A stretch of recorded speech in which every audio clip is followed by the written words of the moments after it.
Jay Crawford, Adam the Bull, Garrett Bush, Jason Lloyd. Plus, ba-da-da-da-da, you're loving him, Mikey McNuggets.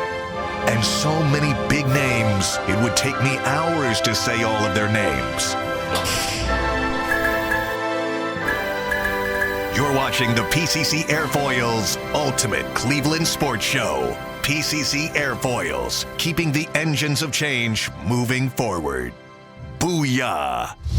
And welcome to the Ultimate Cleveland Sports Show on WKYC. Hey, we currently sit 48 hours and 30 minutes from the Browns and Jags on Sunday. For the next 30 minutes, we're talking about the game, and we're still trying to figure out who the heck's going to play at quarterback. Bull! What's Joe Flacco going to do in this game? I'll tell you what I think will happen. Let's go to G. Bush. G. Bush, leader of the Kool-Aid Mafia. I'm going to tell you right now, you don't want to miss it. Bernie Kosar's breakdown of Joe Flacco. Keep it locked. Jason? I'm Jason Lloyd. I spent 20 years in newspapers. I'm going to give you the headline before the game of what happens on Sunday between the Jaguars and the Browns. Mikey? And if Amari Cooper can't play, he's still in concussion protocol. The Browns' offense is going to look a lot different on Sunday, and we're here to tell you exactly what that'll look like. Yeah, he's still in limbo. There's a lot of players that are really in limbo. We know Denzel Ward is back to practice. We know Myles Garrett has been practicing. Is he going to be better than the shell of himself that he looked like Sunday out in Los Angeles? All things we're going to dive into over the next 30 minutes. But, guys, I want to start with this. We saw Joe Flacco in this offense, and it looked completely different from anything we've seen this year. If you want to compare it to something that we've seen before, it looked probably mostly like Jacoby Brissett last year. We saw a lot of play fakes. We saw some naked boots. Is there another layer? Is there another wrinkle that Kevin Stefanski can throw in to Joe Flacco's skill set that we haven't seen already? No, I don't think there is. We've seen all he's got. No, I mean, I think he could perform even better with but this is what he does at this point in his career. He gets it to the playmakers. I think he can develop more chemistry with the guys besides Elijah Moore. You saw he threw the ball to Elijah Moore a ton, especially after Amari Cooper went out, because he was most comfortable. I think it's important for Cedric Tillman to develop chemistry with Joe Flacco. I still see some potential in Cedric Tillman. I've liked in little bits what I've seen. I think unlike the last two third-round wide receivers, he's not a waste.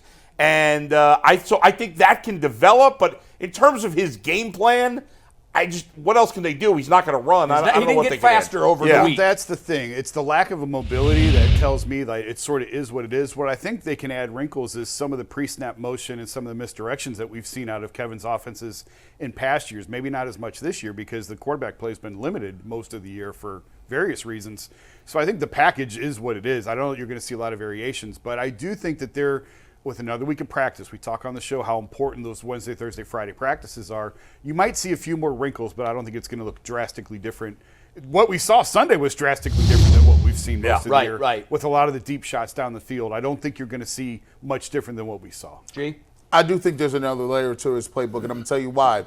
I think one of the things as a coordinator, what you want to do is you want to get your quarterback in the right position where he feels comfortable. Joe Flacco only had 1 week of preparation under his belt. Now Stefanski can go and tell him, okay, well, what calls do you like? What do you like to do? Where you want to throw the football and different things like that. And to Jason's point, you can move, do some more motion, get guys open, get some easy little quick rub routes or even pick plays. I think that there's more progression because A, he'll have more time, and B, we saw that he still has an arm. He can push the ball to any part of the field that he wants to. He has a lively arm, an elite arm, and I think that leads to more plays in the playbook, Jay. Yeah, I'm a little concerned because, to Bull's point, he didn't reinvent himself in the last 6 days. He is who he is.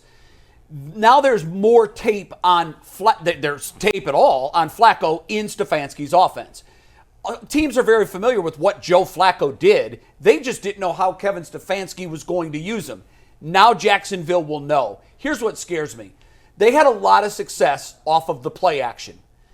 I don't think that's going to catch anybody off guard anymore because now they know what's out there. So I think Jacksonville's going to be ready for a lot of play action. Even the 2 touchdown passes, both came off play action. One was the boot to the naked side, and the Ford was wide open. So I think they're going to do more of what was very successful.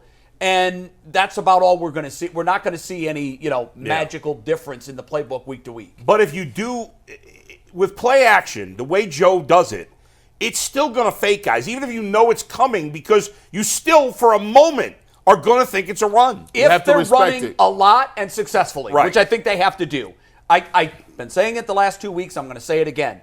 They need a heavy dose of running the football on Sunday. That will set up the play action and will definitely set up success in the passing game.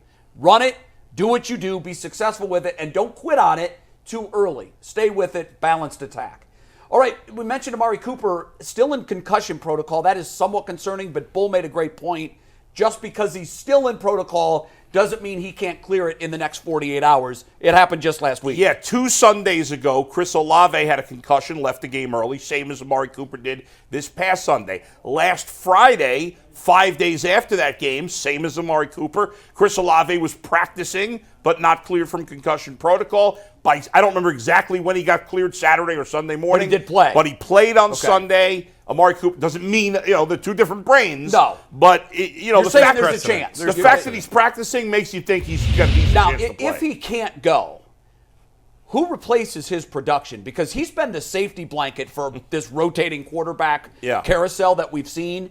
But Joe's a little different in his veteran eyes, and he sees different things. How does the game plan change it if he can't go, and who picks up the slack? Well, Mr. Jet, former Jet himself, Elijah Moore, welcome to the big leagues. He looked good last week. He only caught 4 of his 12 targets, but you did see him catch a ball on the sideline. You did see him get open, and it looks like they got a little chemistry with him and Joe Flacco. They're familiar with one another. Now, listen, you can't take, Amari Cooper and say Elijah Moore is going to, be the guy.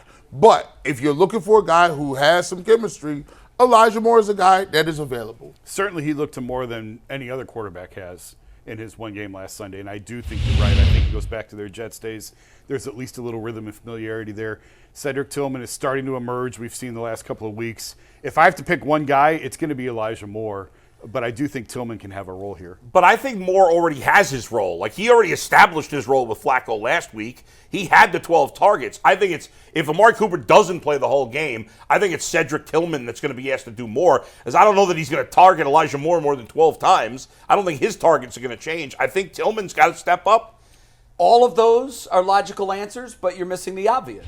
Who's number 2 on the receiving yards David list? Njoku. Throw the graphic back up again, please, if you could, Steve. David Njoku is the guy that has to step up. He has to be the high-paid tight end that he's been in this Browns offense. He's had some really perplexing drops in the last 2 weeks. Yes. And that's kind of been the bugaboo that has bit him throughout his career. He'll high point a ball that's 9 feet off the ground. He'll go up in traffic with double coverage and somehow pluck the ball out of the defender's hands and make the unbelievable catch a reality. Yet he'll drop an easy squat route or a ball right in his hands as he's going out of bounds with nobody in coverage. Yeah. He cannot do that on Sunday. He needs to be the force in this offense. And last week, one of the drops was, you could tell right before he caught it, he tried to turn because he wanted to go upfield, which I get. You see receivers do that, but that's something you got to guard against. It's a process. Yeah. Catch the ball, then run the ball. Yeah. You can't run the ball if you don't catch it And first. he's so dangerous when he catches it because he's such a great athlete for a tight He end. can get a lot of yards after contact. He's the perfect guy to pick up the slack if Cooper can't go. Again, the hope is that he can. So Trevor Lawrence practiced yesterday, and if you looked at the video, I used that word practice very loosely. He stood in place. He threw the football. I never saw him run. A couple of times I saw him go through a drop back, I think a 3-step drop and 2-step drop, but he didn't look particularly mobile and he didn't look particularly fast in doing it. So guys, would you rather face an injured Trevor Lawrence with the high ankle sprain or a CJ Beathard who also is dinged, has a dinged left shoulder, I believe, non-throwing shoulder? Would you rather face Beathard, who's more healthy? I'd much rather face Beathard if I'm the Browns. The Browns have dealt with injuries all year, so you don't have any, you don't feel sorry for any team out there. There's a reason the Jaguars are trying so hard to get Trevor Lawrence out there. He practiced again today. Trevor Lawrence is out there again today. I think Trevor Lawrence is going to be the guy that goes. I know I'm in the minority on that, but if I'm a Browns fan, I'd much rather see CJ Beathard. During the YouTube show, Mikey threw out all kinds of stats that told you how terrible he's been. And that's the guy, no matter how limited Trevor Lawrence is in the pocket, even if he can't move on that ankle that well, he's still Trevor Lawrence, and he's still far more dangerous to this Jaguars attack than CJ Beathard would be. Hey, you're supposed to be ready for any smoke, right? You know, whether it's Trevor Lawrence or Beathard, I don't know. For me, I'm going to take Beathard. Because, look, I want you at your – people say, I want to beat you at your best. No, I'm get that win. I'm a con artist. I'll hit you with a trash can. I'm not fighting you straight up. Forget that. So we jumping you. Give me Beathard because I looked at those stats Mikey McNuggets put out there, and I feel like I could get a pass rush off on Beathard. Yeah, it's a clean sweep. I would definitely much rather face CJ Beathard because Trevor Lawrence is a way better quarterback. I understand he's limited, maybe 75%, I don't know.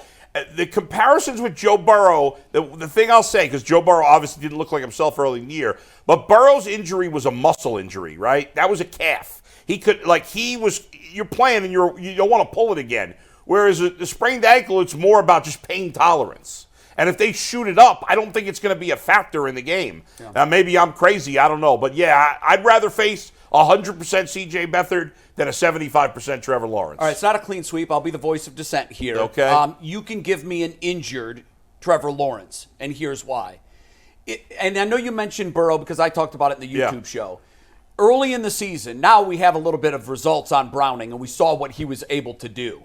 But the Browns were able to beat the Cincinnati Bengals. I know you said it was a calf injury and they're different. They're not.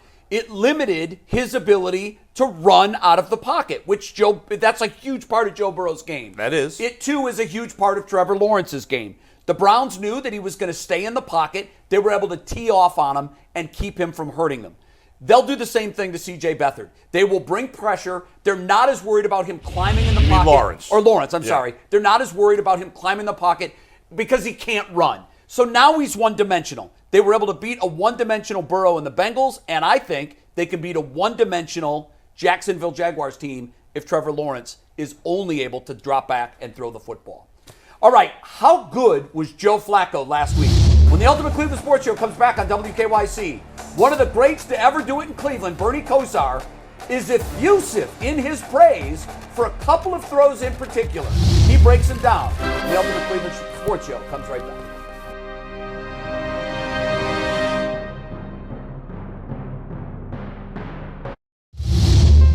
Welcome back to the Ultimate Cleveland Sports Show on WKYC Channel 3. We all were impressed with Joe Flacco's play Sunday in LA against the Rams.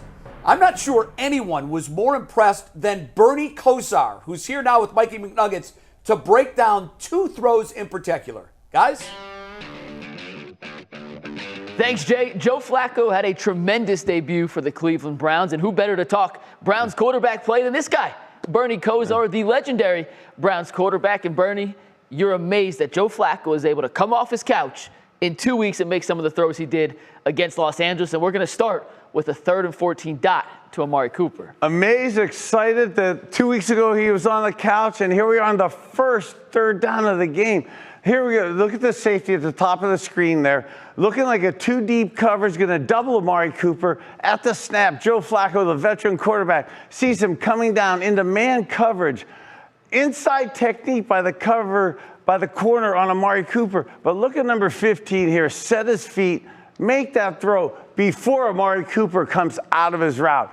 That route in a perfectly thrown team that could do this at will is a 20 to 22-yard completion. For Joe Flacco to be on the couch and to have that timing 2 weeks ago and to make that throw to Amari Cooper here on the first 3rd down of the game is genius level throwing. And for us now to open up that intermediate part of the field should pay big dividends as the team's going forward. That wasn't his only great throw in the first quarter. On the very next drive, he hit Harrison Bryant between the 8 and 8 on his chest, and he had to manipulate the middle linebacker to create the throw-in lane. Bernie, help us explain what happened here. Again, look at the same pre-snap read by the defense, showing to the bottom here that 2-deep cover 4. This time they stay in that cover 4, quarters coverage, not rotating to the middle of the field like they did. So here now you want to work the middle of the field, not your outside receivers, in that same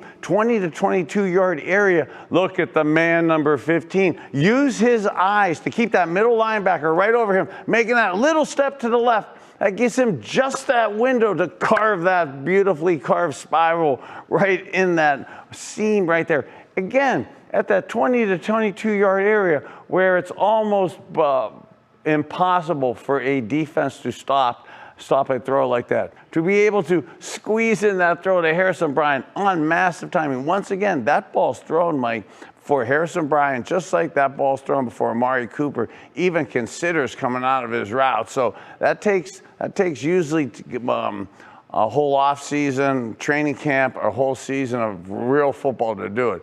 Again, for the man to be making those throws after being on that couch 2 weeks ago, Joe Flacco, you matter, brother. Joe Flacco, Bernie Kosar, two of the best who can do it in the Cleveland Browns uniform. Jay, back to you. And it took Joe one game to get a "you matter" from Bernie. You gotta love that. All right, when we come back, Denzel Ward's been out the last 2 weeks, and the defense has not looked good. Is he the guy that fixes all the problems? We'll answer that next when we play I Know, I Think, I Doubt.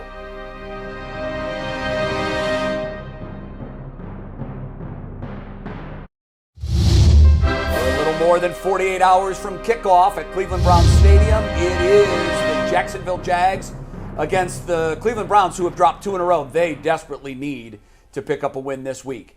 Mikey McNuggets, it's time for I Know, I Think, I Doubt. How does this game go? One of our favorite games. I give you guys a statement. You tell me whether you know it's true, you think it's true, or you doubt it's going to happen. Each of you guys gets a question, a minute to answer, and let's start with Bull. So, Bull, yes. Joe Flacco gives the Browns the best chance to beat Jacksonville on Sunday. Do you know, do you think, or do you doubt? I was second-guessing myself today, but in the end I went with I think Joe Flacco gives the Browns the best chance to beat the Jaguars on Sunday. I was going to push towards I know, but there's a little part of me, I know nobody wants to hear this because Flacco played pretty well last week.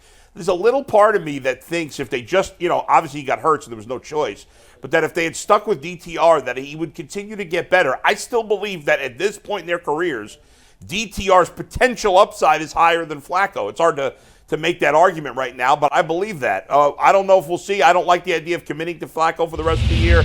But in the end, for this week, with DTR still coming off injury, I think he gives you the best chance to win. I think we all agree with that.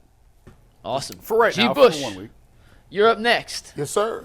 The statement I gave G. Bush, Denzel Ward returning to the Browns lineup will fix all of their defensive issues. Do you think, do you know, or do you doubt that, G? As much as I like Denzel Ward and I think he's going to help with the pass game and overall defense, I doubt that he's going to come back and fix everything with the defense. When you go back and watch the film, you watch all 22, it's not the corners that are, missing tackles, not the corners who aren't changing the line of scrimmage. Those guys are out there worried about defending guys. The guys that are going to help the overall defense and stop the run are up front. Jim Schwartz's defense is predicated on pass rush. It's predicated on getting home with 4, not blitzing, and then having strong coverage and man-to-man coverage and sticky coverage in the secondary. So to stop the run, it takes the 4 guys up front. It takes them penetrating. It takes them being in the backfield. And go back and watch the games where they were dominant. The games against the 49ers, the game against the Bengals. They're dominant because those guys up front get penetration, the ball has to bounce, and they get after you on third down. That is what's going to make the overall defense better, not Denzel Ward. Agree. I'm with you, 100%. Fixes some, not all. Yep. Awesome. Jason, you're up next. In the statement I gave you, Travis Etienne is the Jaguars player who will give the Browns defense the most fits on Sunday. Do you think that? Do you know that? Or do you doubt it? I have to doubt that, and Bull and I are in agreement on that. Travis Etienne's a fine running back. I don't think he's their most dangerous weapon. I personally think Trevor Lawrence is going to play on Sunday. I think I'm in the minority on that in terms of this panel, but I do think he's going to play. And Calvin Ridley is their top playmaking option, and the Browns have been gashed in the pass game the last couple of weeks. Having Denzel Ward back is certainly going to help that. But that combination, it's not his arm that's hurt. It's not Trevor's arm that's hurt. So if he can play and the Jaguars can keep him upright in the pocket, Calvin Ridley, to me, is the number one playmaker that the Browns have to be aware of. Etienne can help them. He's a weapon that in the run game, but Ridley, to me, is their most impressive weapon. Yeah. I disagree. I know that Ridley's going to be the guy that we have to stop on Sunday. Let's find out. I agree. Could be dead wrong. Okay, Mikey, what's Jay, mine? you're up, and you had a two-parter. And let's see if this works. Yeah. I gave Jay a two-parter. He gave us two answers. Jay, David Njoku will have at least 45 receiving yards and 1 touchdown against the mediocre Jaguars defense. Yeah, so if you wanted me to look at that in total, I would put I doubt for that statement in total because both would have to be true. Here's the way I took it. 2 different statements, 2 different answers. I know David Njoku will have at least 45 receiving yards. That much I'm convinced of. If he doesn't, this is an L because we still don't know if Amari Cooper is going to be able to go, but they've got to use David Njoku more in their offensive game plan. So I know he's going to have the 45 yards. As for the touchdown, well, I mean, we kind of have a little bit of experience and a body of work to go off of, and he hasn't scored a lot of touchdowns this year. So because of that, I doubt that he's going to score a touchdown. He's going to need to, but the history and his track record this year tells me I doubt it. That Am I worked out wrong? perfectly. Yeah, I think anytime you talk about the Browns and touchdowns, it's hard to project. Yeah, there's that no way I could guarantee because they have. I feel like I don't like any of the answers for that. I don't. I think it's somewhere between I think and I doubt. That's what makes. I it like tough. Njoku's odds against a touchdown better with Flacco throwing to him than some of the other guys. That's That's true. a fact, too. That's true. That's definitely true. Agree with that. All right, Mike. If you're looking for a job with career advancement and great benefits, PCC Airfoils is a leading manufacturer in Northeast Ohio. All locations of PCC Airfoils in Eastlake, Menor, Wickliffe, and Minerva are hiring for all positions starting at $18 and up, plus full benefit packages, paid time off, and a signing bonus. You can apply online at precast.com/careers to learn more. All right, next on the Ultimate Cleveland Sports Show, it's where the rubber meets the road. What happens in 48 hours at Cleveland Browns Stadium? We're going to tell you who wins and how they do it. It's our pre-written headlines when the Ultimate Cleveland Sports Show comes right back.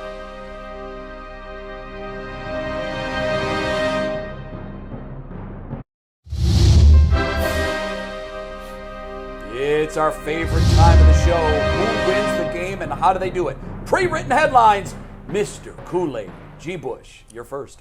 You already know I'm drinking the Kool-Aid on the Cleveland Browns, and I'm drinking it especially for Joe Flacco. I think the Browns come into this game. It's a must-win. A lot of people think it's not. Flacco cages the Jags. Flaccavelli cements his position as Browns starter with 300 yards and a 24-13 win over the Jags. I got the Browns and Flaccavelli. Bull?